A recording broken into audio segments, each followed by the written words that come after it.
wahai para ustadz, wahai para kiai, wahai para habaib, sudahkah kalian menghidupkan Islam? Sudahkah kalian menghidupkan dakwah? Sudahkah kalian menghidupkan agama? Sudahkah kalian ikhlas? Sudahkah kalian insaf? Sudahkah kalian jadikan aku sebagai tujuan kalian? Atau sebaliknya, kalian bukan menghidupkan Islam, tapi kalian cari hidup dalam Islam. Kalian bukan menghidupkan dakwah, kalian cari hidup dalam dakwah.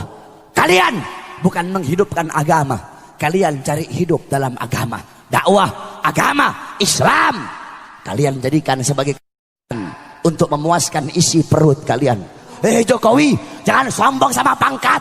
Megawati, jangan sombong sama pangkat.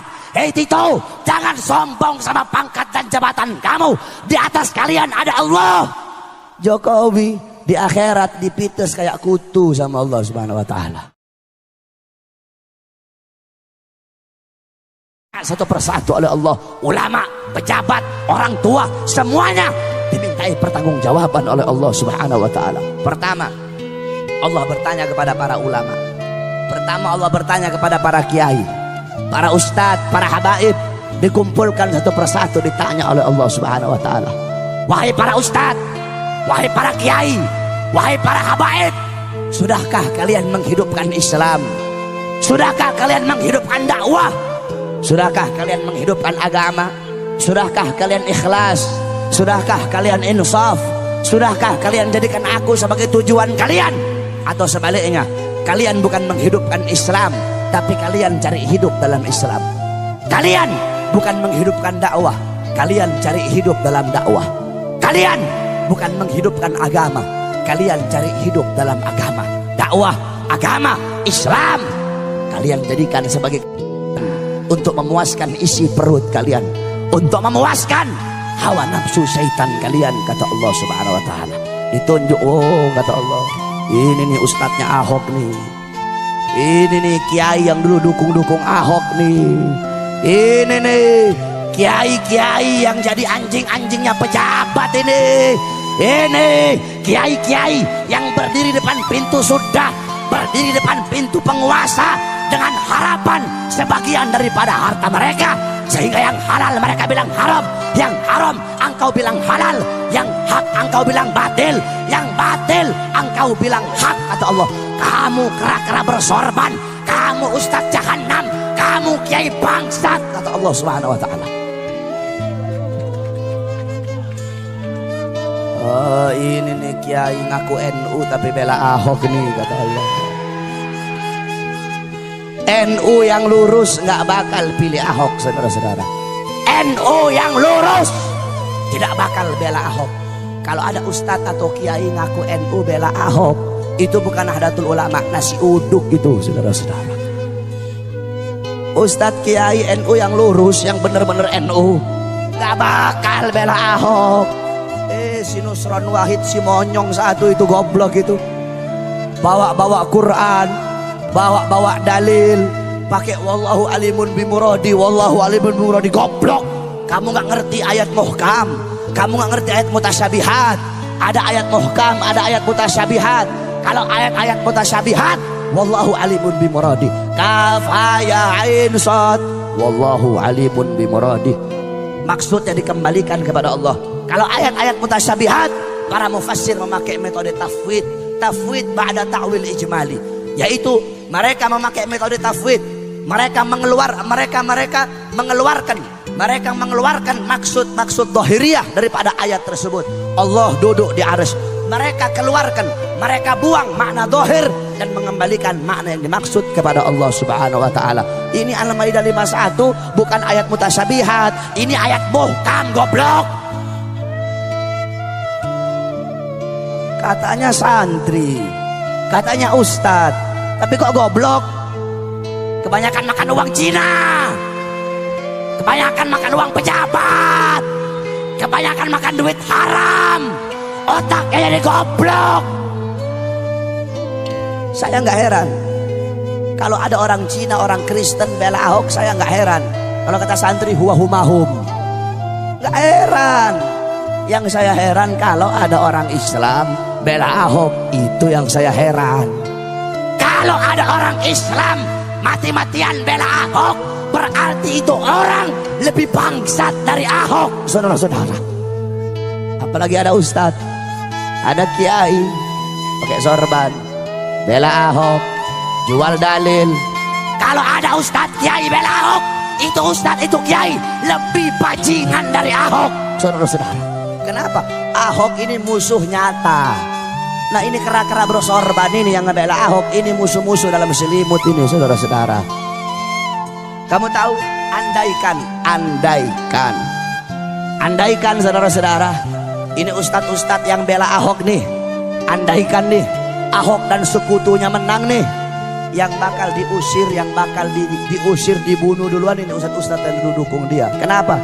Bangsa kamu sendiri aja kamu khianati, apalagi kita, kata Ahok. Rakyat kamu sendiri aja kamu khianati, apalagi kita, kata Ahok. Makanya tobat kalian, ustadz-ustadz gara-gara bersorban dukung Ahok, tobat kamu, tobat. Kenapa kamu takut gak makan? Kalau nggak dukung Ahok takut gak dapat makan? Iya.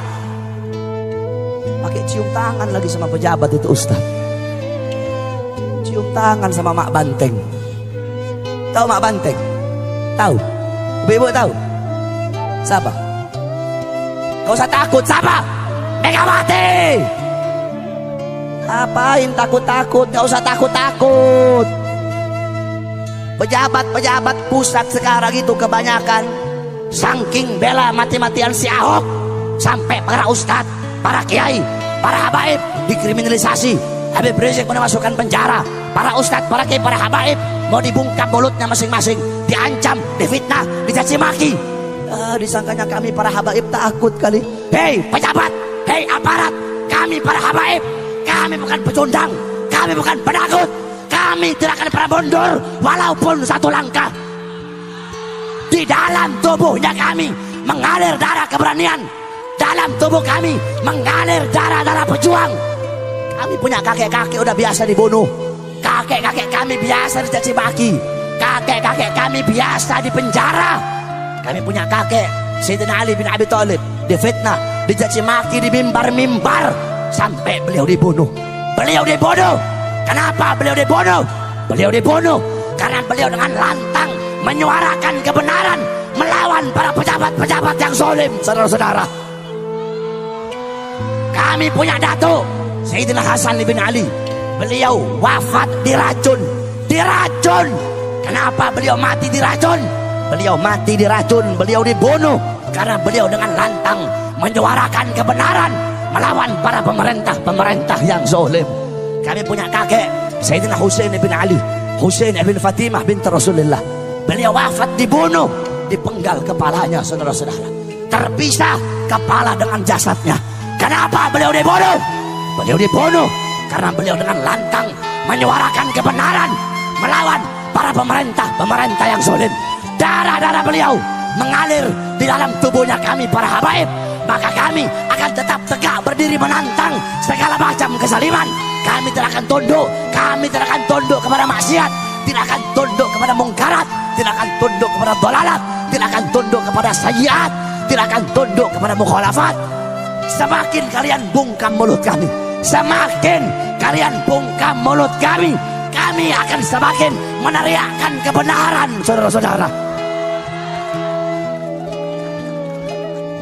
Jikalau kalian maju satu langkah untuk melawan para ulama kami, maju satu langkah untuk melawan para kiai kami, maju satu langkah untuk melawan para habaib kami, maka kami umat Islam, kami para santri maju 1000 langkah untuk melawan kalian.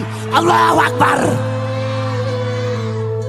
Jangan macam-macam kamu sama santri, sama ulama. Indonesia, tanah Indonesia telah dicuci dengan darah para ulama, dicuci dengan darah para santri, dicuci dengan darah para pahlawan. Kalian duduk petentang-petenteng, ngambil manisnya doang, pakai sok-sokan lagi memusuhin para ulama. Jangan sombong sama pangkat kamu. Jokowi, jangan sombong sama pangkat. Megawati, jangan sombong sama pangkat. Tito, jangan sombong sama pangkat dan jabatan kamu. Di atas kalian ada Allah. Jokowi di akhirat dipites kayak kutu sama Allah Subhanahu wa taala. Jangan pangkat sama jabatan, tahta dan kekuasaan. Jadilah kalian pejabat-pejabat yang baik. Tanah Indonesia telah dicuci dengan darah para ulama, darah para syuhada. Kalau bukan para ulama, kalau bukan para santri, kalau bukan